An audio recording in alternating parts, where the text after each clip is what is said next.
ایک آیت مبارکہ شروع میں نے جس کی تلاوت کی، اللہ سبحانہ و تعالیٰ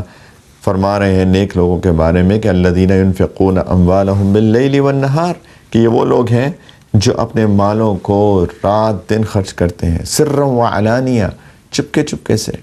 اور کبھی کبھی علانیہ بھی ضرورت پڑتی ہے کہ میں سب کے سامنے دے رہا ہوں لیکن نیت خالصتاً اللہ کی رضا ہو۔ علانیتاً کبھی دینا پڑتا ہے کہ مثال کے طور پہ کسی کو ضرورت ہے اور کوئی صاحب آ کے کہیں کہ فلاں شخص ہے، یتیم ہے، بیوہ عورت ہے، یا کوئی اور ضرورت ہے، اور ہر بندہ تنگ دل ہے اس مجلس میں بیٹھا ہوا، کسی کا دل نہیں چاہ رہا دینے کو، ہر بندہ ڈر رہا ہے، تو ایک بندہ کھڑے ہو کے علانیتاً کہتا ہے کہ میری طرف سے 1000 آپ رکھ لیں، تو دوسرے اس سے امپریس ہو کے یا انکریجڈ ہو کے کہیں کہ اچھا اس بندے نے 1000 دیا، چلو 500 تو ہم بھی دے سکتے ہیں۔ اگر اس بندے کی نیت خالصتاً اللہ تعالیٰ کی رضا ہے اور دکھاوا نہیں ہے، تو یہ علانیہ خرچ کرنا نہ صرف کہ اس کو اپنے خرچ کرنے کا اجر ملے گا، بلکہ جس شخص نے اس سے ترغیب پکڑی ہے، انکریجمنٹ لی ہے، ان سب کا اجر بھی اس بندے کو جائے گا۔ تو سر و علانیہ جو لوگ ایسا کرتے ہیں، اللہ تعالیٰ فرماتے ہیں فَلَهُمْ أَجْرُهُمْ عِنْدَ رَبِّهِمْ۔ نمبر ایک بات تو یہ ہے کہ ان کا اجر ان کے رب کے پاس ہے، اور نمبر دو وَلَا خَوْفٌ عَلَيْهِمْ وَلَا هُمْ يَحْزَنُونَ، نہ ان کو کوئی خوف ہوگا نہ ان کو کوئی غم ہوگا، ان کو کوئی ڈر نہیں ہے۔ ہم سب لوگ بیک آف دا مائنڈ ہمارے ڈر ہوتا ہے کہ موت آنے والی ہے، پتہ نہیں موت کے بعد کیا معاملہ ہو۔ ہم سب خطا کار لوگ ہیں، ہم سب سے زندگی میں غلطیاں ہوتی ہیں، اللہ تعالیٰ سے معافی بھی مانگتے ہیں، کوشش بھی کرتے ہیں نیکی پہ چلنے کی، پھر بھی ایک فیئر آف اننون ہے نا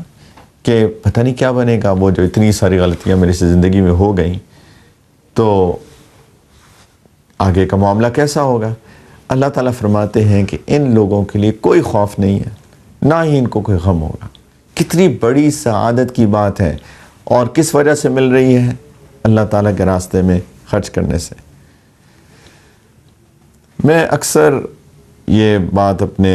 ساتھیوں کو کہتا ہوں کہ دیکھیں اللہ تعالیٰ نے ہر بندے کا ایک مقدر بنایا ہے، ایک تقدیر ہے،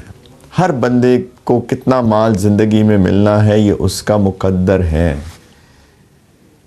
لیکن تقدیر ایک لمبا معاملہ ہے، اس کے بارے میں بات کرنا، تفصیل سے بات کرنا انشاءاللہ تعالیٰ کبھی موقع ملا تو کریں گے۔ لیکن تقدیر دو طرح سے دیکھی جاتی ہے، ایک تقدیر کا معاملہ ہوتا ہے اللہ تعالیٰ کی طرف سے،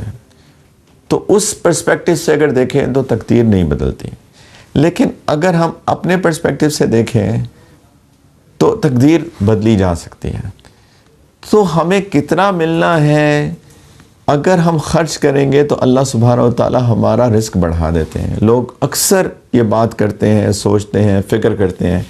کہ ہمارا رزق کیسے بڑھ سکتا ہے۔ تو رزق بڑھانے کا ایک طریقہ وہ ہے اللہ تعالیٰ کے لیے اخلاص کے ساتھ مال خرچ کرنا۔ جتنا انسان مال خرچ کرے گا اتنا اللہ تعالیٰ اس کے رزق میں اضافہ فرمائیں گے۔ اس میں اور بھی بہت سارے فیکٹرز ہیں، استغفار کرنا، استغفار کی کثرت کرنا، اس سے بھی رزق بڑھتا ہے، گناہوں سے بچنا، اس سے بھی رزق بڑھتا ہے،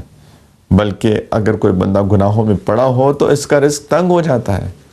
اللہ سبحانہ و تعالیٰ نے فرمایا قرآن پاک کے اندر کوئی اگر میری یاد سے اعراض کرے گا، اس سے دور رہے گا فَإِنَّ لَهُ مَعِيشَةً ضَنْكًا، اس کی معیشت، اس کی روزی تنگ ہو جاتی ہے۔ تو گناہوں سے بچنا، استغفار کرنا، جو غلطیاں ہو جائیں انسان سے نادانستہ طور پہ ان انٹینشنلی، اور اللہ تعالیٰ کے راستے میں مال خرچ کرنا۔ ایک حدیث قدسی ہے، صحیح البخاری کی حدیث ہے، نبی کریم علیہ الصلوۃ والسلام نے فرمایا کہ اللہ تعالیٰ نے فرمایا کہ انفق یا ابن آدم، کہ اے آدم کی اولاد خرچ کیا کرو، انفق علیک، میں تم پہ خرچ کروں گا۔ اس کو ایک اور مثال سے سمجھیں کہ ایک پائپ ہے مثال کے طور پہ، اور یہ پائپ انسان کی رزق کا مقدر ہے۔ اگر یہ پائپ فل ہو گئی، یہ پائپ جو ہے اس میں جتنا رزق آنا تھا وہ آ گیا، اگر ایک اینڈ سے اس کو ان بلاک نہیں کریں گے، ان کلاگ نہیں کریں گے، یہاں سے خرچ نہیں کریں گے، تو اگر یہ پائپ خالی نہیں ہوگی تو اس کے اندر سے اور رزق کیسے آئے گا؟ جب اس کو خالی کیا جاتا ہے ایک طرف سے، خرچ کیا جاتا ہے اللہ کے راستے میں، تو اللہ تعالیٰ ایک تو اس کو بھرتے ہیں، اور دوسرا جیسے میں نے عرض کیا کہ اللہ سبحانہ و تعالیٰ اس پائپ کا سائز بھی بڑھا دیتے ہیں، انسان کا رزق بھی وسیع ہو جاتا ہے۔